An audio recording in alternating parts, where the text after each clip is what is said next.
Well, why don't you guys just start by asking me what's on your mind? No, not really. Coach, how much of an advantage is it for Stanford to be off last week? No. Yeah, there can be some advantages in terms of getting healed up. It can go both ways. Sometimes you complain about getting out of your rhythm, those type of things, but I don't really know. It's hard for me to answer that. I mean, if they had some guys that were beat up, they only played a couple games, and I think they were fairly healthy. I think if you got some guys beat up, it's always good to get a little time off. But with 3 games, who knows? In retrospect, how much do you think Stanford was on your players' minds?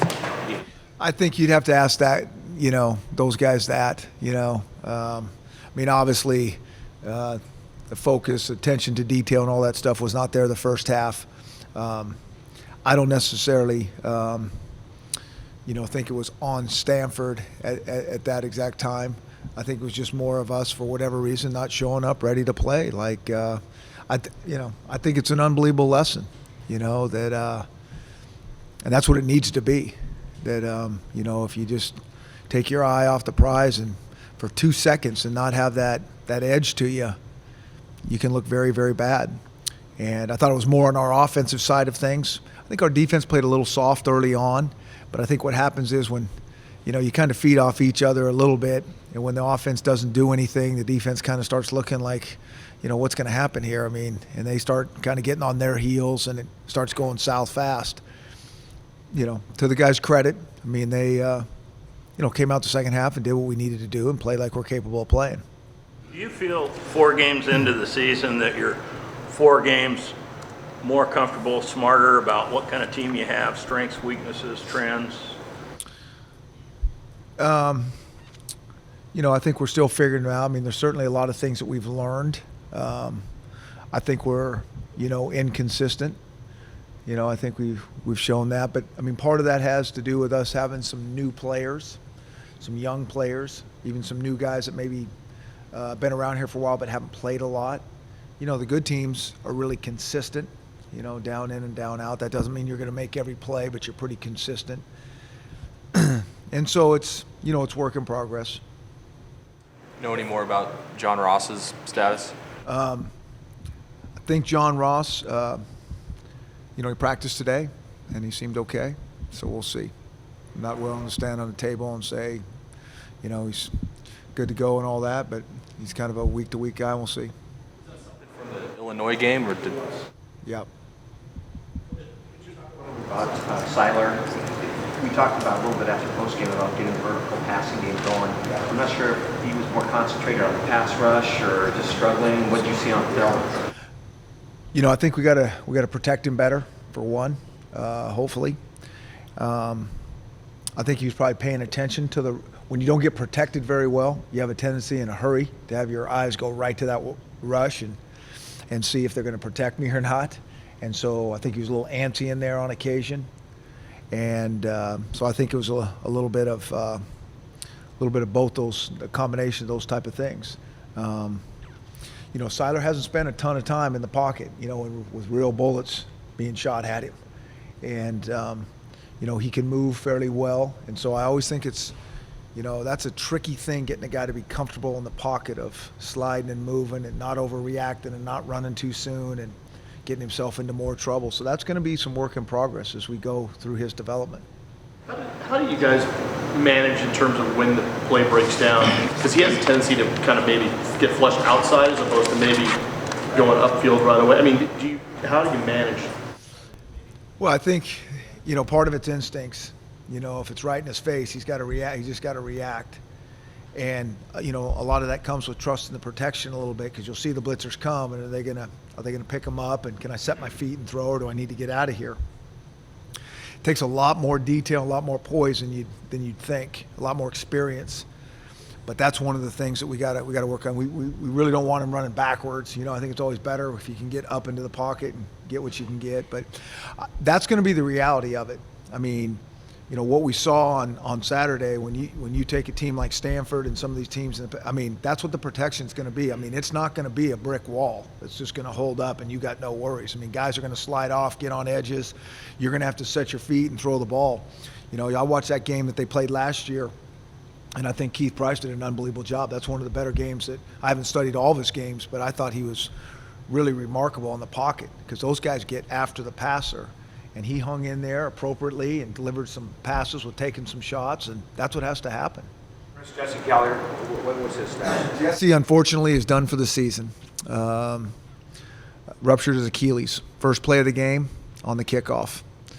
And so that's a hard one to take, just a guy that's a senior and some of the things that he's been through, and was doing such a great job for us, and so that's hard. Yeah. You brought Lindquist in on, besides those plays at that point in the game, can you talk about your philosophy of taking a guy who's a backup, recognizing value, trying to incorporate those into your game planning and utilizing them? Yeah, we would like to get a lot of guys involved. I think one thing that kind of makes that a little more difficult sometimes is no huddle and trying to go fast. I think when you huddle all the time, you get a lot of people into the game, certain receivers, certain linemen, those type of things. When you're not huddling a whole lot, that makes it a little bit trickier. So we do like to do that. We like to play to guys' skills. We like to give everybody something to the game plan to let them be excited about it and get good at that. And I think you saw that a little bit with Jeff. There seemed to be fewer zone reads with Seiler, particularly in the first half the other day. Is that on purpose? Is that him just reading the handoff and giving it, or is that something you guys have specifically worked on the last couple of weeks? No, I think he's still reading a lot of things. And you talking about him just pulling the ball, and yeah, he might have been able to pull one or two, but for the most part, I think the reads indicated he should probably hand it off. With where he's at in that regard, he seems to have a pretty good knack for it.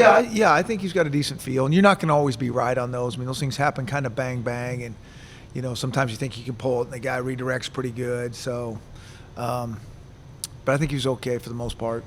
Stanford is with these up-tempo zone read offenses. They seem to handle it as well as anyone the last few years. Out of them, and how far back, I guess, have you gone with what they've done?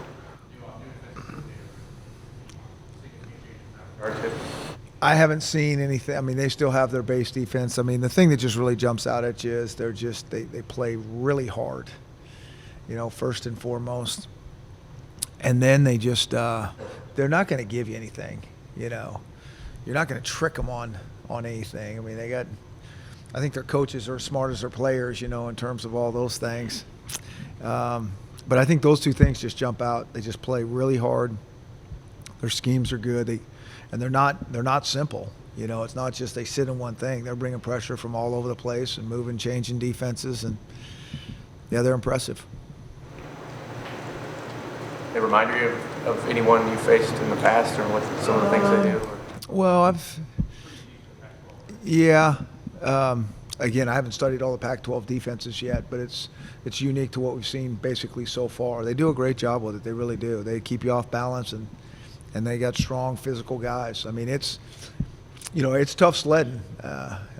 You put on the tape from everybody, and even if people got some points on them, I mean, they really had to earn them. I mean, the playmakers need to show up. You're not going to get guys wide open and all those type of things. There's going to be balls kind of close on them, and receivers make plays, and running backs are going to have to break some tackles, and the O-line's going to have to do a great job with movement, which we didn't do that great of a job last week. So big challenge. Aside from protecting the quarterback better, what specifically can you do to get that kind of intermediate and downfield passing game going?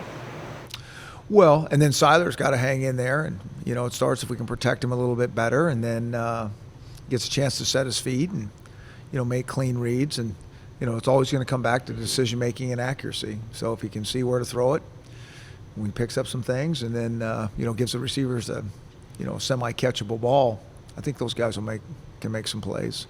Chris, going back to Callier for a second, this is, I think, the second time in 3 years he's had a season-ending injury in the non-conference. Jeff was at the San Diego State game 2 years ago. The Clinky got hurt. And it sounds like his career just might be done. Is there a chance he can come back from this and get granted another year? Or is it... We haven't really looked into that. I think we kind of, I think we were kind of thinking he was done, but I guess it's something we could, take a peek at. Yeah, I mean, I think he's kind of thinking that in his mind at this point. Yeah. Things look good with Danny Shelton's not on the first 4 games, getting a chance to know what kind of player he is. Just how ridiculous he's been. What does that mean you see him with? Yeah, Danny continues to play at a high level. There's no question about it, and and so I'm anxious to see him play against these Pac-12 lines and see what he can do. Against the next wave of competition, and really hoping that he can keep up what he's started, and he's been impressive, obviously, to say the least. You've got conference play from here on out. What, viewing it from afar in the past, what stood out just in general about the level and quality of the Pac-12 play? Well, I've been saying since I got here that I think it's as good as any conference in the country. I think you look at 5 teams ranked in the top 20, whatever.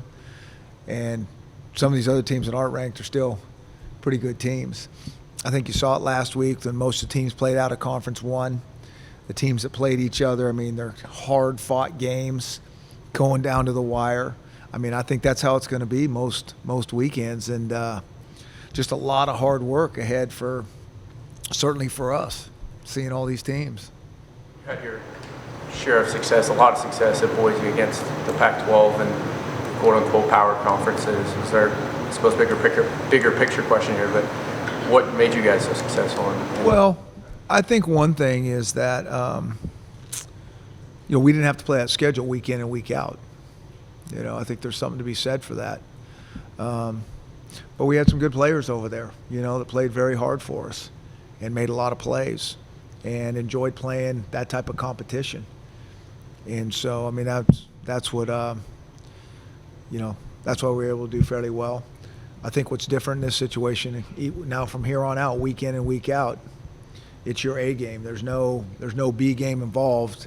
If we have our B game, it'll be that will be trouble.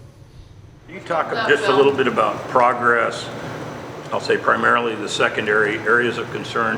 How's that progress going? Yeah, I think we made some progress. I do. With the young guys that we're playing, I think that Sidney Jones is getting better every week. I think Buddha's, playing faster, and you kind of just feel like I think it's just a matter of time before they start to take another step as well. I think Kevin King's doing some good things in there. And, a couple of those other young guys that are getting in there as well. I mean, it's a passing conference, so we have no choice but to continue to get better.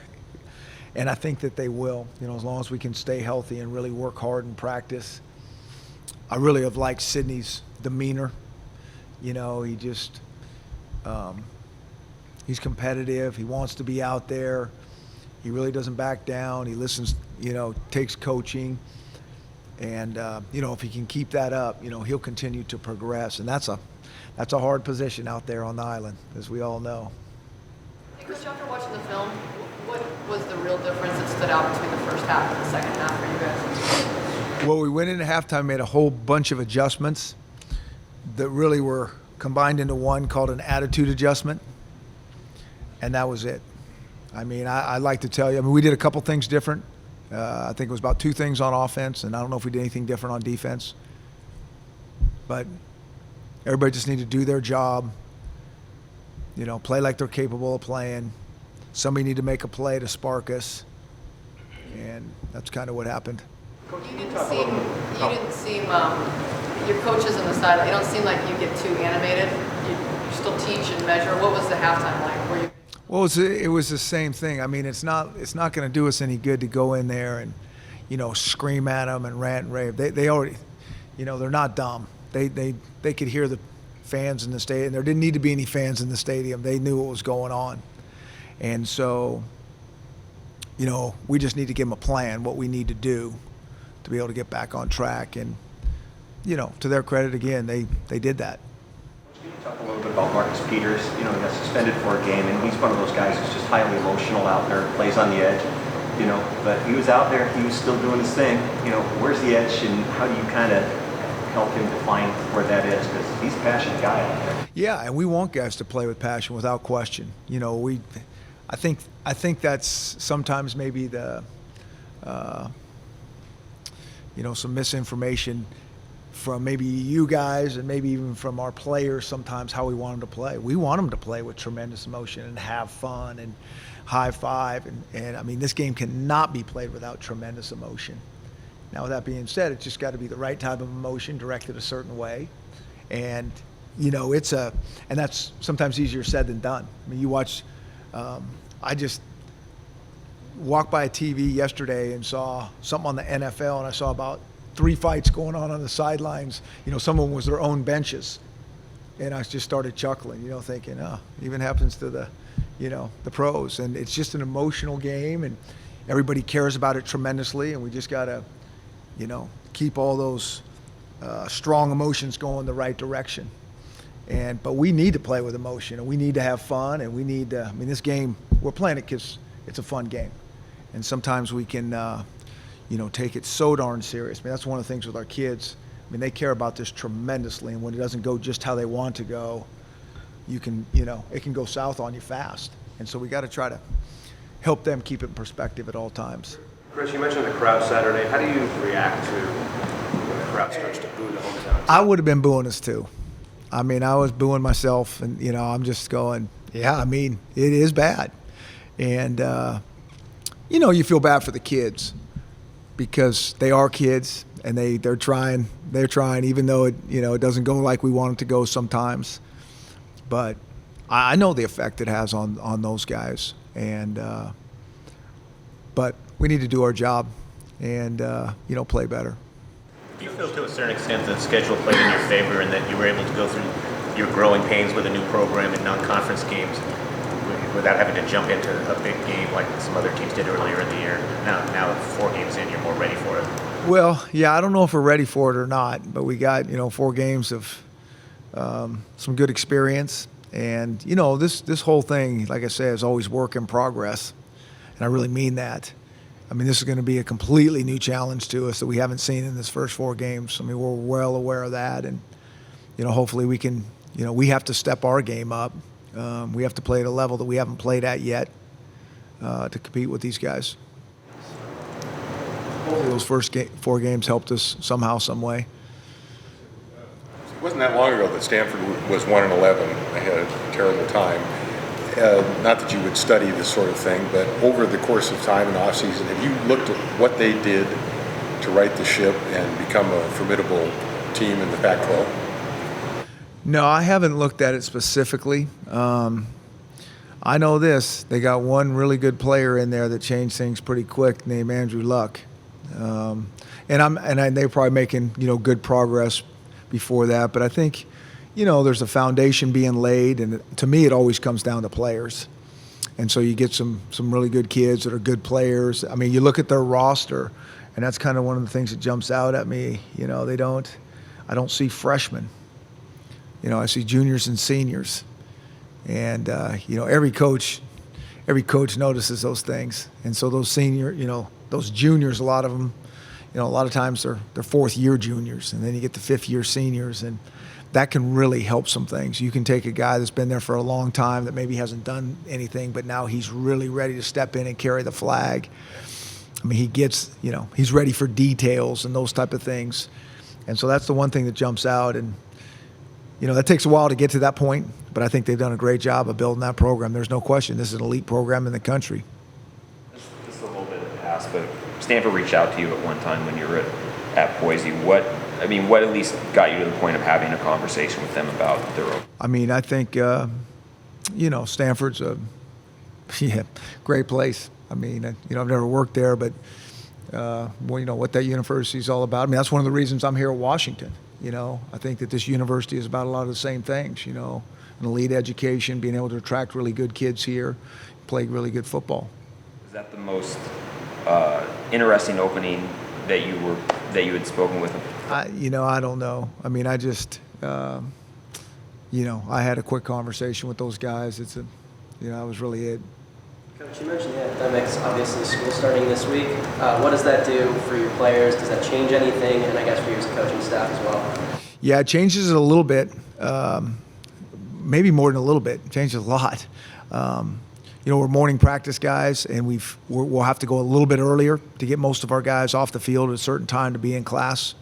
And so our schedule had to bump a little bit earlier. We didn't want to, we wanted to keep it as close to what it's going to be this week, so it wasn't a dramatic adjustment going into this. So we moved it about 45 minutes. But then when you start going to class, and now you got to factor in homework time and all those things, to me it's a lot different. So we'll have 3 days of that, and we're off and running into real college football. Is that an advantage, playing 4 games before school starts, not having to worry about that like some of these schools that start in mid-August? I think it's it's pretty beneficial. I mean, I think the kids they don't have much else to think about other than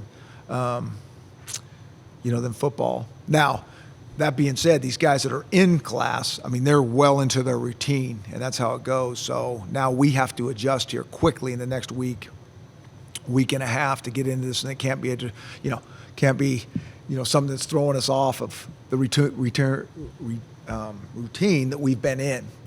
And we're here to go to school, and so we need to make sure that we keep those priorities in order. Chris, you talked a little bit about Thursday and people signing financial aid agreements. Were you able to get a Yeah. So I can, and so we do have one from Jake Browning, our quarterback out of Sacramento, and we're really, really excited about that we'll get him in here mid-year. And I think you were talking about it's kind of a trend that guys are going to. I mean, you'd like to have all your guys in here. And again, I think everything kind of starts in the South and in the East, these trends.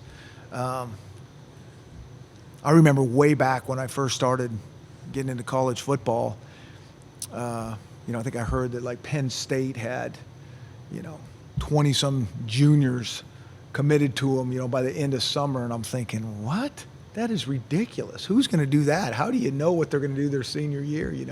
Now everybody would like to have 20-some juniors, committed by them. Next step is what you want to do, get them in your program as fast as you can. Now, so some certain guys are into leaving high school early, and other guys aren't. They want to finish. They might be a 2-sport guy, may want to go to the prom, may want to finish it out there. So it really is kind of an individual decision to the the kid and the family. But we're excited about Jake coming up here. What did you see about him that got you intrigued so early and to want to get him in the program so early? Again, we knew his coach for quite a while, and really, really good coach down there, Troy Taylor in Sacramento, ex-Cal quarterback, and knows guys. And when Jake was a young guy, said, we got a guy that is really, really. So we started looking at him when we were over at Boise. He came up to see us in our camp and stuff, and we really, really liked him from the start. And I think a lot of people really liked him, And fortunately, we came up here and really liked what he saw. And just for the future, you talked about it being more and more of a trend.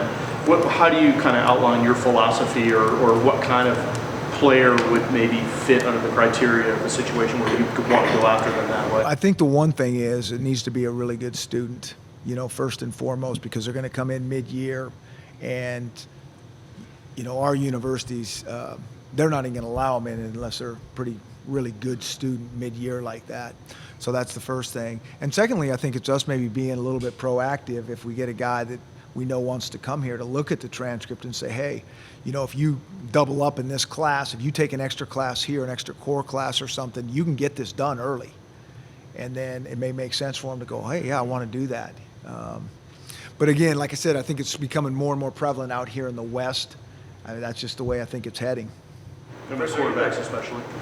Quarterbacks are always seem to be the first in everything. First to commit, they want to get there to learn the system. They know how, you know, how that thing goes. Spring ball's so huge for everybody, but let alone the quarterbacks. Chris, are you the kind of guy who would tell a high school quarterback, we're going to make you the one quarterback in our class, and we may even skip the class before you and not take a guy so that you can be the guy when you show up? I mean, how far do you go to kind of placate kids like that?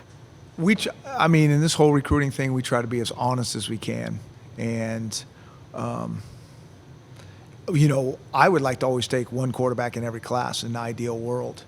And we don't live in an ideal world because guys want to play, you know, a guy leaves, all those different type of things. But in an ideal world, I think you're trying to recruit a guy in every class, and you want that guy to be better than, you know, potential-wise, anybody on your roster. And have those guys, you know, are you good enough to jump guys? And the next guy we bring in, we're going to tell him, we want to be better than you, and we're going to hope that he jumps you. But it's not really about that. I mean, we tell him, don't worry about him. You just worry about yourself. You know, we know what kind of potential you have, and if you realize that potential, you're going to be a really, really good player here. Thank you, everybody.